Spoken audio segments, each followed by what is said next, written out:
அன்பார்ந்த இறை மக்களே, உங்கள் அனைவரையும் இயேசுவின் நாமத்தினால் வாழ்த்துகிறேன். இன்றைய நாளுக்கான இறைவார்த்தை உணவு சபையுரையாளர் 1:18.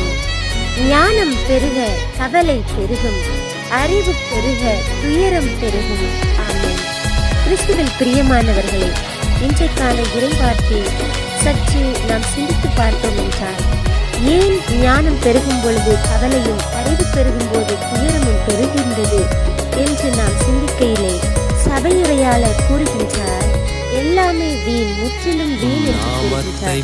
அப்படி பார்க்கின்ற பொழுது ஞானமும் அறிவும் கூட வீணாகத்தான் அவருடைய பார்வையில் இருப்பதாக அவர் எழுதியிருக்கின்றார். சாலமோன் அரசர் அவருடைய வாழ்க்கையிலே ஞானத்தை பெற்றுக்கொண்டார் என்று பார்க்கின்றோம்.